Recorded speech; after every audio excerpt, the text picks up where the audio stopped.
لا تيم، ان شاء الله تكونوا بخير. مرحبا بكم في عدد جديد من كلوزر. كما العاده والعوايد نبداوها باخر الاخبار الفنيه الجزائريه في هذا التقرير ورانا راجعين.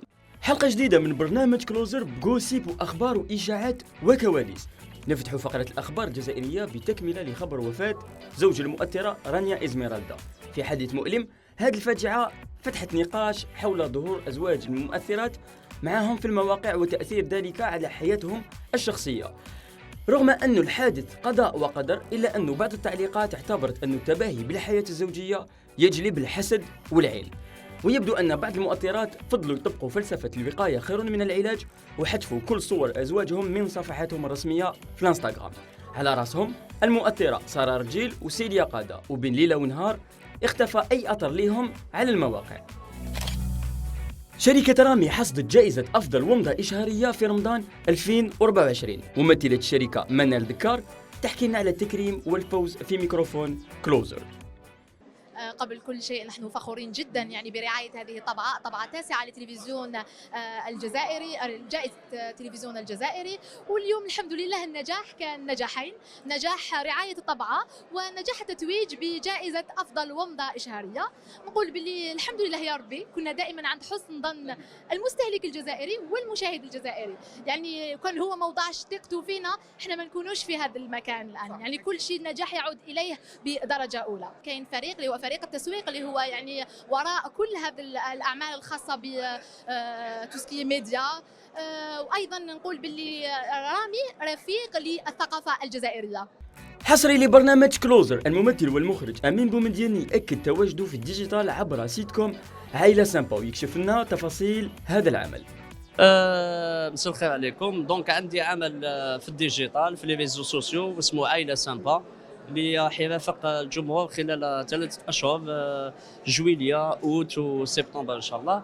دونك سي اون سيري كوميك ديجيتال، سي اون سيري فورماريل فيها 1 minute 30 وفيها لا فيرسيون كومبليت اونتر 4 5 minutes. فوالا يعني بدات لا سيري تتبارطاجا لو 1 جويي، والبارح درنا 3 ايبيزود اللي كان لينا شرف انه تعاملنا. كان معنا حميد عاشوري هو اللي كان انفيتي دونر تاع 3 ايبيزود. نقعد ديما في الحصريات مع أمين وين راهو يحضر لمشاريع جديدة مع ممثلين كبار، ويشكر مدير شركة ميديا أند سيرفي على هذه الطبعة. لي بروجي سا سو ديفير اوسي من البيجي. دونك بوكوا با بروشانمون تكون كاينه اون سيري اللي يكونوا فيها ناس يعني ممثلين كبار في الفكاهه بيان سور. تقدر تقول كلمه اخيره لجمهورك اللي راهم متمنيك ان شاء الله تربح باحسن جوائز اليوم؟ نقول الجمهور الجائزة الكبرى هما أنتم. يعني أنا لما الجمهور يعجبه وش دير ويفرح، وهذاك هو الجائزة الكبرى. وإن شاء الله احنا تاني نوافقوا كما نقولوا ربي يوفق كل الفرقة التقنية والفنية تاع الهلال التلفزيوني على رأسها سفيان مالوفي والمناشط حسن كركاش أيضا. دونك قاعدة ترافق الممثلين والمخرجين والمنتجين خلال أعوام وأعوام. دونك ربي يوفقهم. ياسمين عبد المؤمن اللي تألقت في أكثر من موسم رمضاني بدور رابعات تغلق ملف البطحة وتتحدى بعمل أفضل لرمضان 2025. نشوفوا كيف واش قالت. نو سي جوست هاد لو مومون، هاد الايامات راني كما يقولوا بوكو بليس مع ستاند اب تاعي، مع السبيكتاكل تاعي. وان شاء الله رمضان كاين ان شاء الله باذن الله، كاين مفاجات، كاين عروض مي مازال، وان شاء الله نديروا حاجه خير من البطحه. الباربي كنزة مرسلي مستاءة من التحضير للأعمال الرمضانية في الدقيقة الأخرى، فهل رايحين نشوفوها في رمضان 2025؟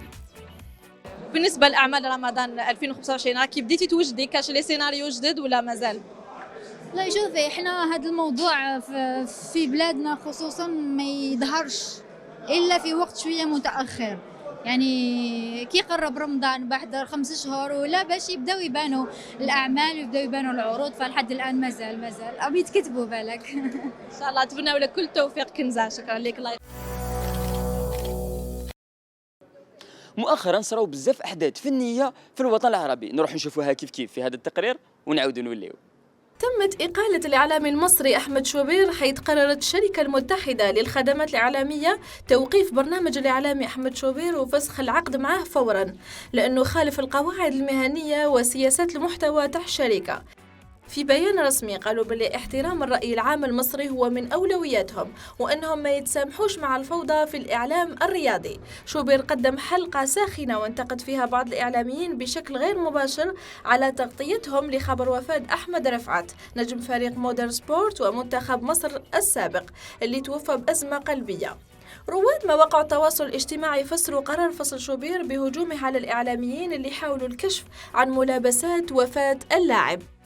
كشفت الممثلة السورية كندا حنا باللي قلة ظهورها الفني راجع لعدم وجود الفرصة المناسبة، على الرغم من العروض المستمرة إلى أنها تفضل المشاركة في أعمال غنية ودسمة اللي تزيد لتاريخها الفني، ووعدت جمهورها بالعودة قريبا خاصة بعد غياب عام عن الساحة بعد مسلسل ليلة السقوط في 2023. عبرت كندا في برنامج المختار عن ندمها على عدم المشاركة في مسلسل الزند اللي كان ناجح في رمضان 2023، وأوضحت أنها تراجعت عن قرارها بعد ما واجهت موقف معين خلال كواليس التصوير. وعلى الصعيد الشخصي صرحت كندا عن جهودها في تربية أولادها بشكل صحيح واللي تركز على تعليمهم الاعتماد على أنفسهم والتصرف بطريقة منطقية وإنسانية، مع التأكيد على الابتعاد عن الأنانية واحترام حقوقهم وواجباتهم، وتجعل الاهتمام بالصحة جزء أساسي من حياتهم. نشر الفنان السوري قصي خولي فيديو عبر حسابه في الانستغرام يظهر فيه وهو يتجهز لمشروع جديد في تركيا دون الكشف عن تفاصيل محددة عن العمل، بحيث أثار الفيديو اهتمام جمهوره اللي بدأ يتساءل على طبيعة المشروع.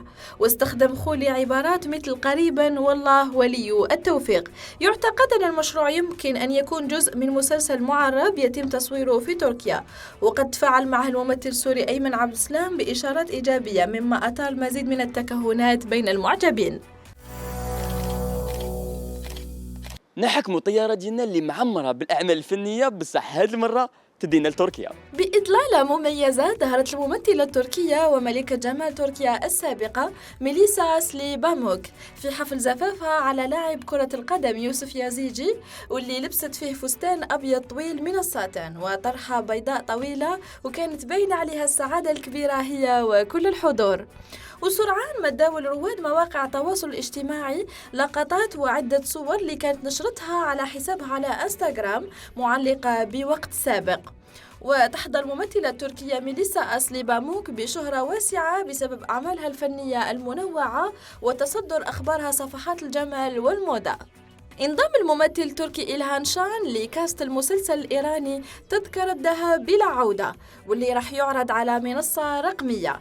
المسلسل مكون من 8 حلقات يضم نجوم من مختلف الدول وسيحكي عن الحرب ضد الإتجار بالبشر. صرحت الصحفية التركية بيرسان أن الممثل التركي بيريك آتان يفكر أن ينفصل عن بطولة مسلسل جبل القلب وعدم المشاركة في الموسم الخامس، كما أن الممثل لا يريد البقاء بعيد أكثر عن عائلته وحياته في اسطنبول، وللآن لم يوقع عقد الموسم الخامس من المسلسل.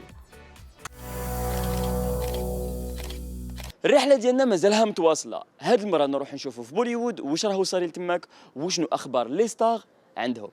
بعد 7 أشهر من الاحتفالات، حفل الزفاف الأسطوري الأكثر متابعة في العالم انتهت المراسيم ديالو. حفل حطم كل الأرقام القياسية. 600 مليون دولار هي كانت تكلفة الزفاف، 1200 مدعو، 100 طائرة خاصة و3 طائرات من طراز فالكون 2000، وهذا من أجل نقل الضيوف. تبلغ ثروة أمباني 200 مليار دولار، وهو أثرى رجل في الهند ويحتل المرتبة 11 من بين أغنياء العالم. المرحلة الأخيرة من مراسيم الزواج أمباني الأسطوري دامت 3 أيام. اليوم الأول كان عبارة عن حفل ديني هندوسي، أما اليوم الثاني فحفل يسموه شبه إشيرواد، وين حضر المدعوين بلباس تقليدي. أما اليوم الثالث فيحتفل الثنائي بطقوس مانغال وتساف. العروس راديكا لبست ساري زفاف من إمضاء كبار المصممين الهنود أبو جاني سانديب ومانيش مالوترا. أما العريس فلبس أزياء تقليدية مرصعة بالذهب ونسقها كل مرة مع بروش من الأحجار الكريمة من الزمرد، العقيق، الزفير والتوباس.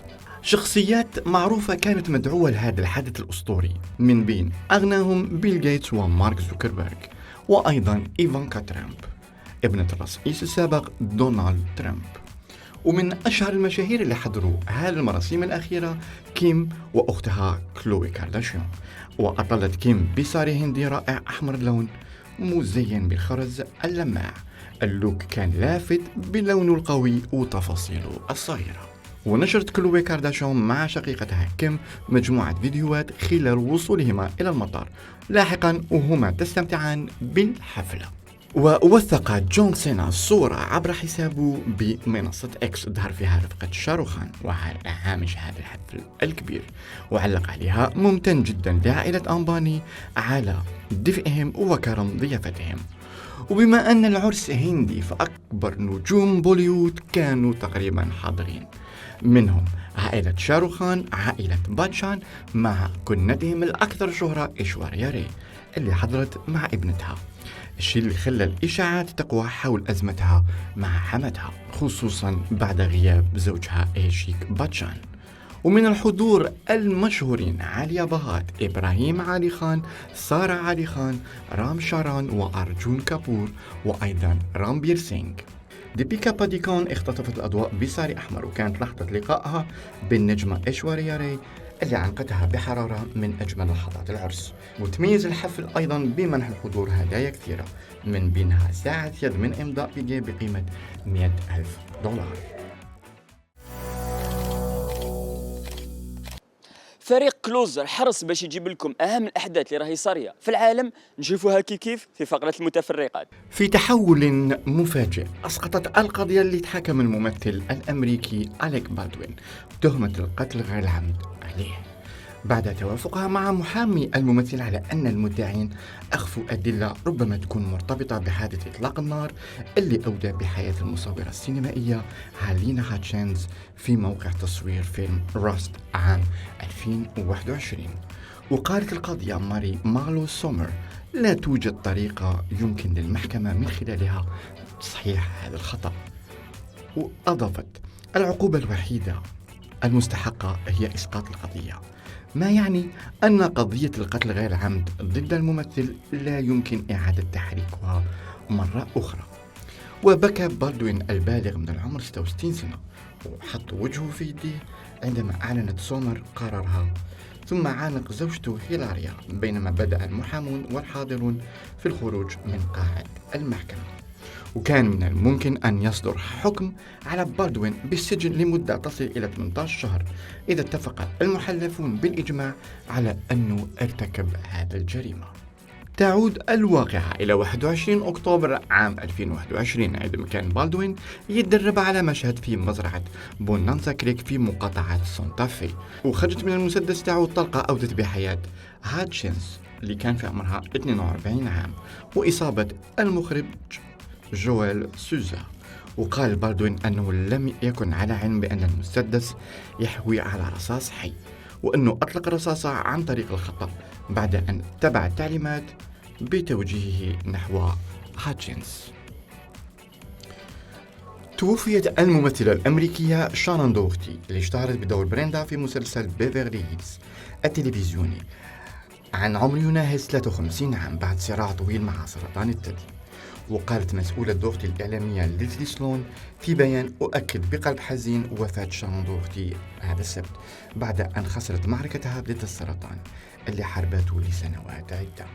وبحسب مجلة فرايتي شخصت إصابة دوغتي بسرطان الثدي للمرة الأولى عام 2015 وكانت في مرحلة تعافي عام 2017، لكنها أصيبت مجددا بالسرطان عام 2019 قبل أن ينتشر في كامل جسمها.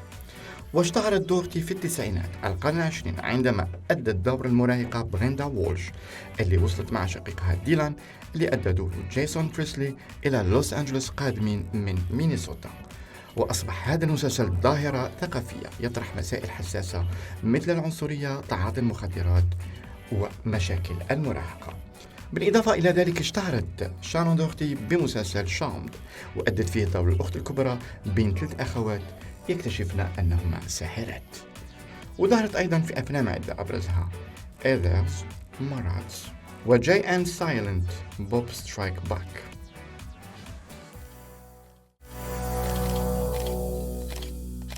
مشاهدينا وصلنا لختام عدد اليوم. معليا غنقول لكم اقعدوا اوفياء لقناه بون تيفي وكلوزر. تهلاو في روحتكم، نتلاقاو في عدد جديد، اخبار جديده. سلام.